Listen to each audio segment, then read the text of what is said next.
first in a series of RPA tutorial videos. Today we're going to be talking about large deductible workers' compensation. So let's get started. In today's example, we're talking about a hypothetical account that has a standard premium of $1 million and payroll of $40 million. We're going to be talking about a deductible structure that has a deductible or a specific deductible of $250,000 per accident. This is subject to an aggregate deductible of $1,500,000. This is also called a stop loss of $1.5 million. Now, in large deductible workers' compensation, these programs can be broken down into three main sections. The first section is premium and expense, second section is losses, and the third section is security. So let's talk about each one of these. In the premium expense section, there's four parts. The first part is deductible premium. Deductible premium is generally expressed as a rate per $100 of payroll. So in this example, what we're going to do is we're going to use a rate of 55 cents per $100 of payroll. And again, using our example of $40 million in payroll, 55 cents per 100 of payroll gives us $220,000 of deductible premium.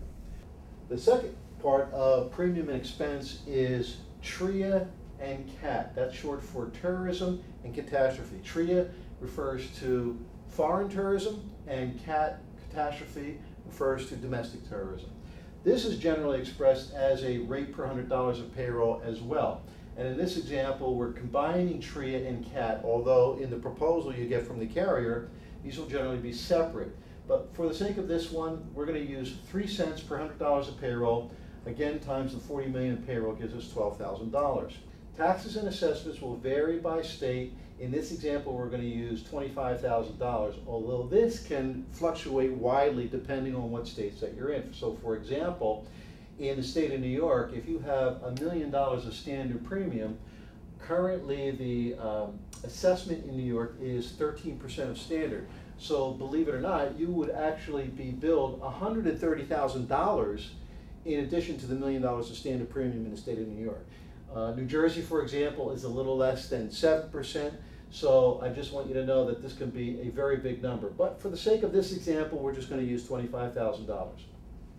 Finally, there's a small charge called loss and expense constant.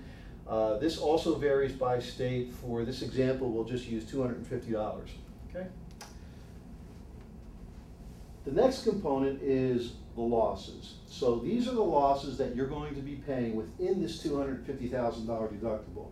So there's a couple of things that you need to know about that. First of all, you're going to be paying your actual losses, and that means the medical, the indemnity, and the ALAE. So what's ALAE?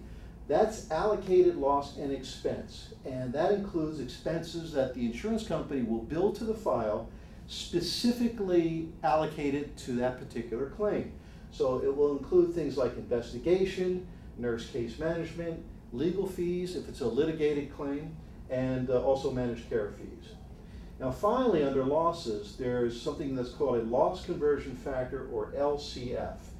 This is the charge that the insurance company or the TPA is going to put on the file for the adjustment of the claim. So generally what happens is that they'll use a LCF, loss conversion factor, of 10%. That's pretty typical.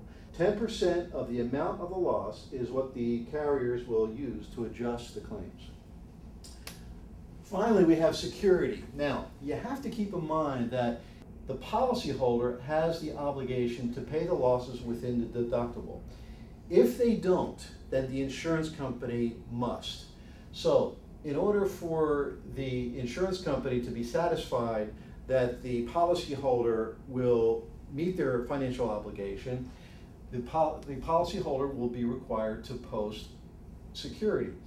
Now, the security is based on what's called a loss pick. In this example, we're going to use a loss pick of $500,000.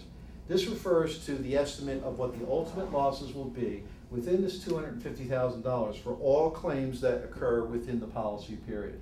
So to put it another way, the insurance company is estimating that when all the claims that occur within the policy period are finally settled and closed, which could take years, that number will be $500,000.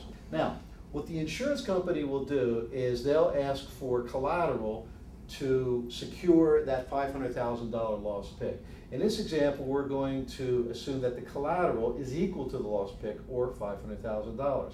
Now, how do you post this collateral? Well, the most common way is to post almost all of it in the form of a letter of credit. And in this example, what we're doing is we're saying $475,000 of the $500,000 collateral required is going to be posted in a letter of credit. The balance, or $25,000, will be posted in a form of a claims payment fund, and this is also referred to as escrow.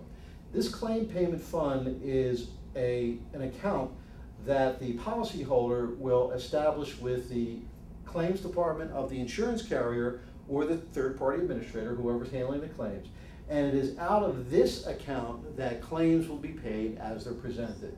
Then, each month, the policyholder will be required to replenish this fund to the extent that claims were paid out the previous month. So if $5,000 in claims were paid out in a month, then the policyholder will get a bill for $5,000 to bring this back up to $25,000. Meanwhile, this letter of credit stays in place. So that's how simple this is. 3 main sections, these are the components of each, and it's a very simple formula to figure out your total cost in one of these deductible programs. It's losses plus the loss handling charge, which we talked about up here, the deductible premium, which is from up here, TRIA and CAT, the $12,000 we talked about here, loss and expense constant, $250, plus the taxes and assessments. In this example, we're using $25,000. So if you add all that up, using $100,000 in losses, you come across, you add it all up, $367,250. So this gives you a total cost of $367,250 based on $100,000 of losses. So if you do the same exercise for $500,000 in losses, let's go through that. So you have $500,000 in losses, plus 10% loss handling charge, or $50,000, a $220,000 deductible premium from up here, $12,000 for TRIA and CAT, $250 for loss and expense constant, and again, $25,000 for taxes and assessments. You add it all up, simple arithmetic right across, $807,250 based on $500,000 of losses is your final total cost in this illustration. So pretty simple. Any questions? Also, you mentioned the claims handling fee. Can you tell me when that's paid? When you put this program into effect, you don't pay losses up front. You pay them as they are actually paid out from this escrow fund that I mentioned earlier. Now, what will happen is, let's say in this example that a loss occurs and it's $1,000 of medical provider treatment. The insurance company gets the bill for $1,000 and they pay it out. The claim is paid and settled.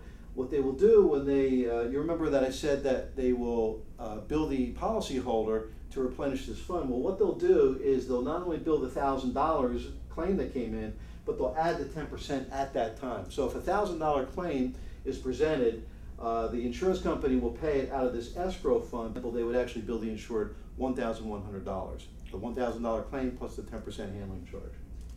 Well, with regards to the stop loss, who determines that, and does it affect the overall premium in the deductible policy? Yeah, the stop loss in this example, again, is $1,500,000. Now, generally what the insurance company is going to do is when they figure out what their loss pick is, they'll set this stop loss at some multiple of the loss pick. And what's going on here is that when your losses within this deductible reach $1,500,000, this program will revert to guaranteed costs. So this stops losses for the policyholder. So when you hit $1.5 million in losses, you revert to guaranteed costs, meaning that the insurance company will then pay all losses after that. And of course, they don't want to do that. So they'll set the aggregate stop loss out. In this example, it's 3 times the loss pick. Now, does it affect the premium? Yeah, it does. So when this number is reduced, say let's say it goes down to $1 million, you can see that it brings the insurance company closer to the exposure to the losses that could occur within the deductible. So they will charge more for that.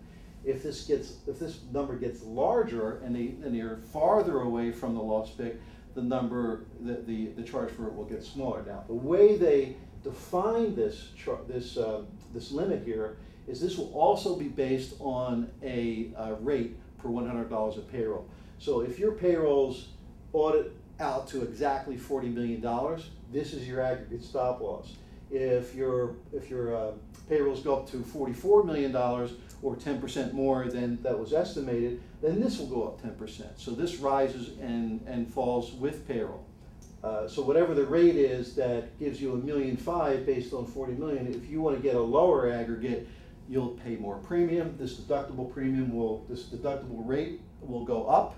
If the aggregate stop loss is pegged higher, this rate will go down a little bit. Thank you. While you're there, you also mentioned that the claims handling fee is paid out of the $25,000 listed for the claims payment fund. When that's replenished, does that affect the amount for the letter of credit? No. When a claim is presented and paid out of this fund, the insurance company or the third-party administrator will then bill the insured each month at the end of the month, according to whatever claims were paid out of this fund, to replenish it to $25,000. It has no effect on the letter of credit. So the letter of credit is sitting there throughout the policy year. You mentioned the managed care fee. Could you elaborate on that a little bit? There's a managed care fee aspect to the allocated loss and expense, and what that is a service that all insurance carriers provide when they are looking at the bills that come in on the claims. One of the things that the insurance company will do is they provide what's called bill review. And in bill review, what that means is that the insurance company or the third-party administrator will review each bill, and they'll renegotiate the amount of bill to bring it down to what's called usual and customary, or equal to whatever the fee schedule is that has been negotiated with the providers that are in their managed care network. So for example, let's say an emergency room bill is presented to the carrier for payment. The insurance company will use this managed care network to renegotiate bills down to usual and customary or whatever the fee schedule is in their managed care network. Whatever that savings is, they'll bill you typically 25% of what that savings is. So if the savings is $1,000, then they'll bill you $250 for the managed care service fee, and that will appear in the expense portion of the loss in the loss run. Now, it won't show up as itemized investigation, case management, legal, managed care. There'll be an allocated loss and expense portion of the loss in each line of the loss run for each claim, and it'll be some number. It'll just show as one lump number, and everything in here will be included. So you will not actually know what the itemization is of these expenses unless you bother to ask the insurance carrier to provide you with that information. For this example, you're saying the loss pick is $500,000. So are you saying that the bills presented beforehand would have added up to much more than that? Yes, it's very possible with a net loss of $500,000 that the original bills that were presented on all these claims would have been a lot more than $500,000. And in fact, it could have been maybe as high as $750,000. So if it was $750,000 in bills and the losses were knocked down to $500,000, that's $250,000 of savings. So if we're using the typical example of billing 25% of the savings under the managed care, then that means that there's $62,500 of managed care fees that are going to show up in here, not as one lump number. It's going to be $62,500 that are spread among all these claims. I'd be very happy to answer any questions that you might have. Just email me at jeff@rpamerica.com. I'll be happy to help you in any way I can. Thanks for watching.